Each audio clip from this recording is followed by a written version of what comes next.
Benjamin Netanyahu is one of the most famous and important leaders in modern Israel. For many years, he has been a central person in the country's government. A lot of people in Israel see him as a strong protector and a great statesman. But many other people strongly disagree with him and his politics. He is a leader who creates very different and powerful feelings among his people. Netanyahu has always presented himself as the only one who can guarantee Israel's security. He often promised that he would keep the country safe from all dangers. His supporters trusted him and called him Mr. Security. However, on October 7, 2023, a terrible event shocked the nation. Hamas fighters from Gaza launched a surprise attack on southern Israel. It was a very violent day. Many Israelis were killed or taken as hostages. The country was in deep shock and felt a great sadness. This attack changed everything for many people. After that day, many Israelis blamed Netanyahu for the failure. They said his government was not prepared and did not protect its citizens. They felt that his promise of security was broken.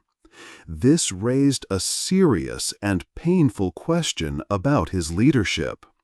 Benjamin Netanyahu is the longest-serving prime minister in the history of Israel. He has been in power for more years than any other leader. How did this happen?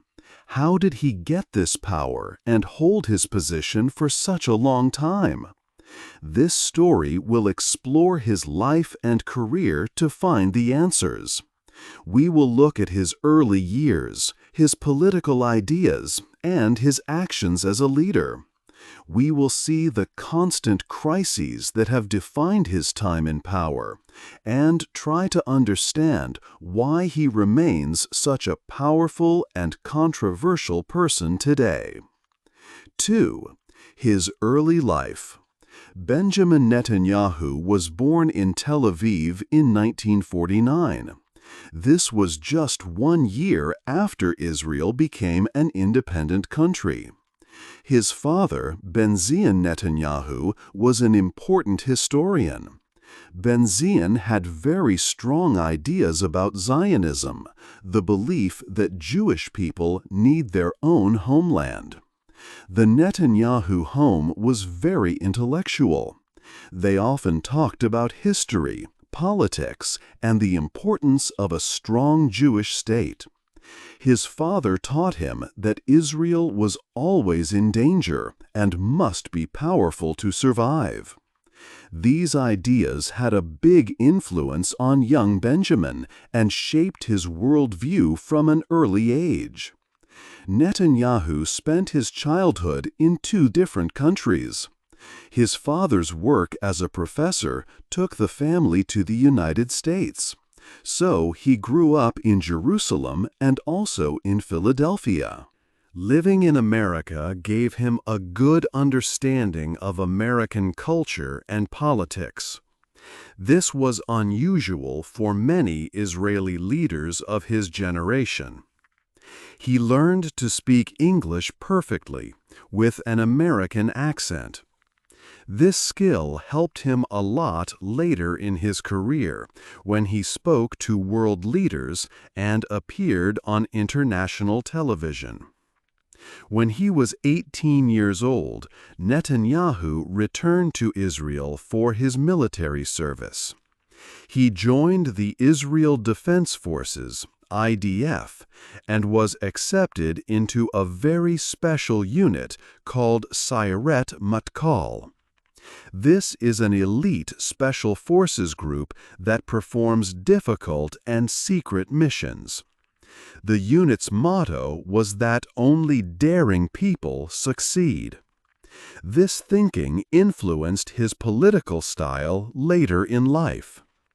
He served as a commando for 5 years and was wounded in battle during a rescue mission in 1972.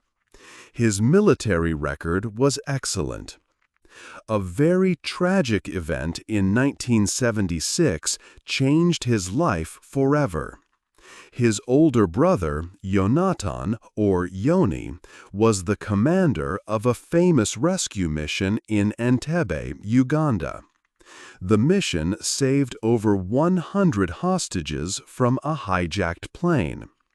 The operation was a great success for Israel. But Yoni was the only Israeli soldier killed during the attack. The death of his hero brother was a terrible loss for Netanyahu. After this, he worked hard to honor Yoni's memory. This tragedy strengthened his views on security and fighting terrorism. It became a central part of his personal story and his political career. 3. The young politician. After his service in the army, Netanyahu went back to the United States. He studied at a top school called the Massachusetts Institute of Technology, or MIT. He got degrees in architecture and management. For a short time, he also worked at a business company in Boston. To make his name easier for Americans to say, he sometimes used the name Ben Nettai. Later, he began a new career in diplomacy. He worked as a diplomat in Washington, D.C., and then became Israel's ambassador to the United Nations from 1984 to 1988. He became very good at speaking on television. The media in America liked him because he spoke English perfectly and could explain Israel's ideas in a simple way. He became a familiar face on American news shows, always defending Israel's position. He then returned to Israel to start a career in politics. He was elected to the Knesset, which is Israel's parliament, and soon became the leader of the right-wing Likud party. At this time, Prime Minister Yitzhak Rabin signed a famous peace plan with the Palestinians called the Oslo Accords in 1993. Many people were very hopeful. However, Netanyahu was strongly against it. He said the plan was very dangerous for Israel's security. He did not think it was a good idea to trust the Palestinian leaders to keep Israel safe. Netanyahu organized big public protests against the peace plan. His strong words created a deep division in the country. Some people supported the government, while others were very afraid. The political situation in Israel became very tense and angry. This was a very difficult time, and it led to a terrible event. In November 1995, Yitzhak Rabin was killed by an Israeli who was against the Oslo Accords. This event shocked the nation and the world. 4. The first time as Prime Minister. In 1996, Benjamin Netanyahu became Prime Minister for the first time. The election was very close, but he won against Shimon Peres. Many Israelis voted for him because they were worried about security after several deadly bomb attacks. His main promise to the people was to make a safe peace. This meant peace was possible, but only if Israel's security was protected first. He continued some of the peace talks that started before he was leader. He signed 2 agreements with the Palestinians, the Hebron Protocol and the Wye River Memorandum. These agreements explained the steps that both Israel and the Palestinians had to take. However, Netanyahu always said that Palestinian leaders must follow the rules for the peace process to continue. His first time as prime minister had some big failures. In 1997, Israeli secret agents from Mossad tried to kill a Hamas leader named Khaled Mashal in Jordan. The secret plan failed badly. The agents were captured, which was very embarrassing for Israel. To free the agents, Israel had to give Jordan the medicine to save Mashal's life. Israel also had to release many prisoners, including Sheikh Ahmed Yassin, the founder of Hamas. This event hurt Israel's relationship with Jordan. In Israel, Netanyahu started to change the economy. He began a process of privatization. This meant the government sold state-owned companies to private businesses. He also made it easier to use foreign money in the country. He wanted to make Israel's economy more open and competitive. But his government faced many problems and scandals. After 3 difficult years, people were unhappy with his leadership. In the 1999 election, he lost to Ehud Barak. Netanyahu's first term as prime minister was over. 5. The return to power. After he lost the 1999 election, Benjamin Netanyahu took a short break from politics. He worked in the private business world for a few years. But he did not stay away for long. He soon returned to government to work for Prime Minister Ariel Sharon. Netanyahu became the finance minister, an important job that controls the country's money. As finance minister, he made big changes to Israel's economy. He wanted less government control and more private business. He lowered taxes for companies and sold some businesses that the government owned. He also made it harder for some people to get money from the government for welfare. Supporters said his changes created an economic miracle that helped Israel grow.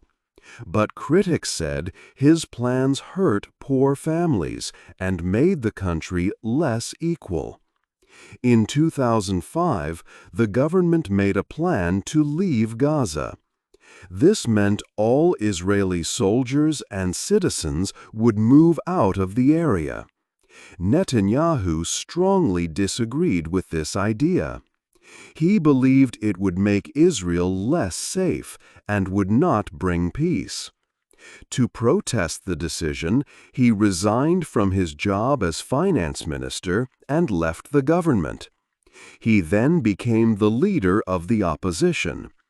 From this position, he criticized the government and prepared to run for prime minister again.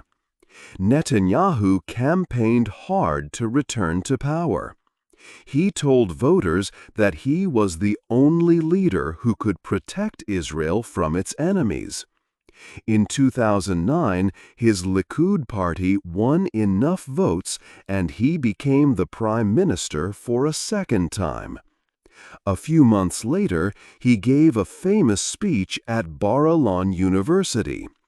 For the first time, he said that he could accept a Palestinian state.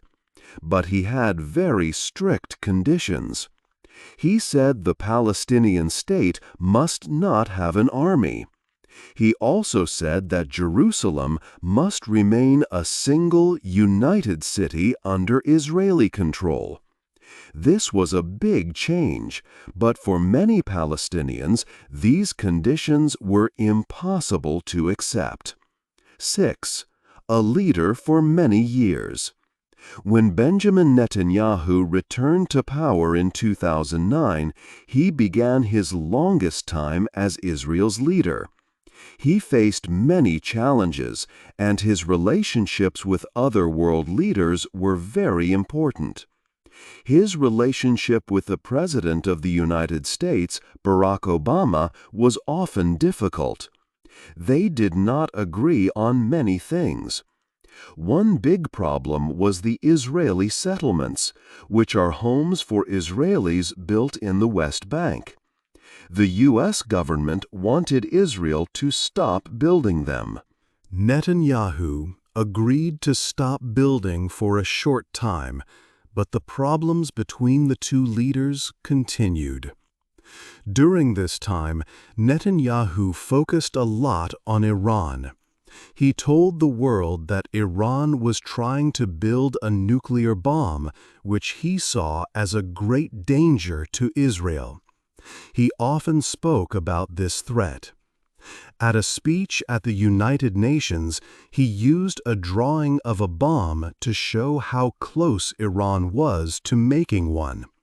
For Netanyahu, stopping Iran was his most important job. Later, the relationship with the U.S. changed when Donald Trump became president. Netanyahu and President Trump had a very close and friendly relationship. The U.S. made decisions that supported Netanyahu's government.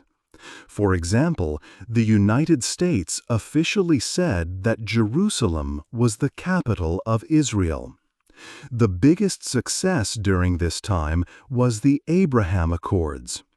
With help from the U.S., Israel signed peace agreements with 4 Arab nations: the United Arab Emirates, Bahrain, Sudan, and Morocco. This was a historic moment because these countries had not been friends with Israel before.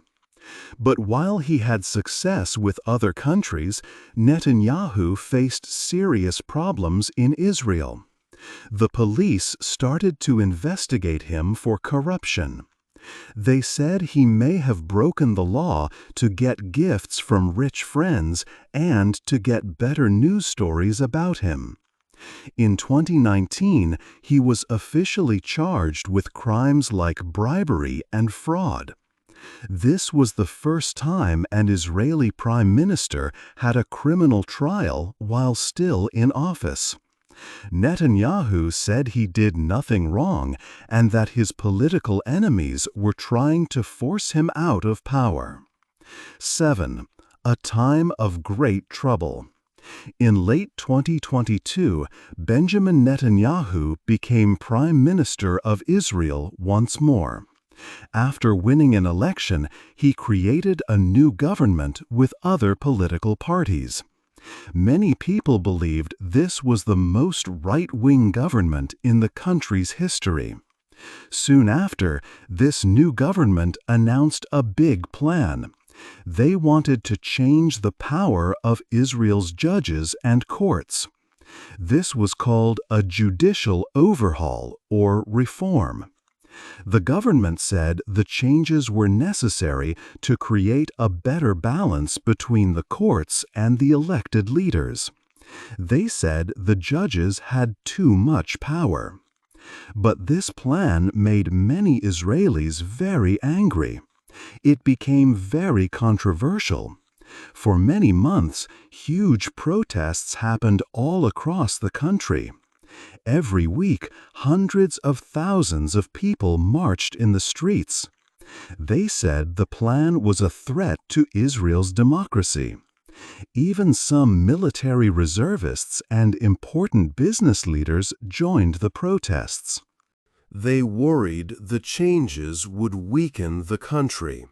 Then, on October 7, 2023, a terrible event happened. Fighters from Hamas, the group that controls Gaza, attacked southern Israel. They killed many people and took others as hostages. The attack was a complete shock for Israel. It was the worst attack on the country in many years. Many people felt the government and its security leaders had failed to protect them. After the attack, Netanyahu declared that Israel was at war. He promised a total victory over Hamas. The Israeli army began a long and very destructive military operation in Gaza. The war caused terrible damage. Many buildings were destroyed. A large number of people in Gaza, including many civilians, were killed. This put Netanyahu under immense pressure, both at home and from other countries. In Israel, many people blamed him for the security failure of October 7th. Protests against him continued, and many people wanted him to resign after the war ended. Around the world, many governments and organizations criticized the high number of civilian deaths in Gaza. The problems for Netanyahu grew. The International Criminal Court, the ICC, took action. The court's prosecutor announced he was seeking arrest warrants for Netanyahu and his defense minister. They were accused of war crimes because of the war in Gaza. Netanyahu strongly rejected these accusations. He said the ICC was wrong and was not being fair to Israel. Bait, the story's end. Benjamin Netanyahu is a very strong leader, but he deeply divides the people of Israel. For his supporters, he is a great hero who always puts Israel first. They call him Mr. Security and believe only he can lead the country through difficult times. But for his critics, he is a threat to the country's democracy. They say he attacks the courts and the media. This disagreement is a big part of his story. For many years, his main focus was on security. He was very worried about Iran and its nuclear program. He told the world many times that Iran was the biggest danger to Israel. His second key position was on the Palestinians. He did not support a strong, independent Palestinian state. He believed this plan was too dangerous for Israel's safety. Netanyahu always told Israelis that he would keep them safe. He built his career on this promise. But the Hamas attack on October 7, 2023, was a great shock. It was the worst attack in the country's history. This was a terrible failure for a leader who promised security above all else. Many people felt he did not keep his most important promise. Today, Israeli society is very divided. Some citizens still believe he is the only leader strong enough to protect them from their enemies. But many others believe he has damaged the country from the inside. They protest his plans for the judicial system and say he cares more about his own power. This split shows two very different ideas about Israel's future. Benjamin Netanyahu was prime minister for longer than anyone in Israel's history. He is a very important leader who changed the country. He has left a permanent mark, and people will discuss his actions for many years. His story is now a big part of Israel's story. Whether people see him as a success or a failure, his influence is clear. What do you think people will remember most about his time as a leader? Hey there! Just a second before you go. If you learned something new today, please give this video a like, write your thoughts in the comments, and subscribe to the channel. It only takes a second, and it really, really helps to create even better English videos for you.